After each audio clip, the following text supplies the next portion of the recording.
Hello friends, अन्नपूर्णे सदापूर्णे दीप किचनमध्ये तुमचं खूप खूप स्वागत.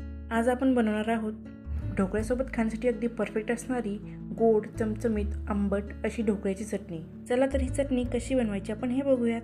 त्यासाठी इथे मी अर्धी वाटी खोबरे बारीक कापून घेतलेले आहे, 10 ते 12 लसूण पाकळ्या व 4 ते 5 हिरव्या मिरच्या आपण घेतलेल्या आहेत.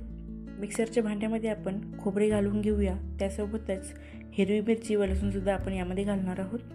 यामध्ये आपण 1 टीस्पून जिरे घालणार आहोत.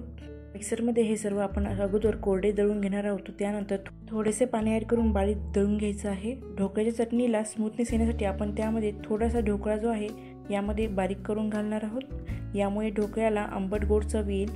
तुम्हाला जर अजून गोड हवं असेल तर यामध्ये तुम्ही 1 चमचा साखर घाला. मिक्सरमध्ये फिरवल्यानंतर अशा प्रकारे आपल्याला फाईन पेस्ट मिळते. एका भांड्यामध्ये आपण ही पेस्ट काढून घेतल्यानंतर यामध्ये चवीपुरते मीठ ॲड करणार आहोत. व्यवस्थित मिक्स केल्यानंतर तुम्ही चटणी अशीच खाऊ शकता किंवा हिला तडकाही देऊ शकता. तडका देण्यासाठी इथे कढईमध्ये 1 पगडी तेल मी घेतलेलं आहे. तेल व्यवस्थित गरम झाल्यानंतर आपण यामध्ये मोहरी घालणार आहोत. मोहरी छान तडतडल्यानंतर आपण यामध्ये जिरे घालणार आहोत व त्यासोबतच कढीपत्ताही घालणार आहोत. यानंतर गॅस लगेच बंद करायचा आहे. हा तडका आपण या पेस्टवर घालणार आहोत. व्यवस्थित मिक्स करून घेऊया. आता आपली ढोकळा चटणी अगदी रेडी आहे. तुम्हाला जरी ढोकळा चटणी आवडली असेल तर नक्की ट्राय करून बघा.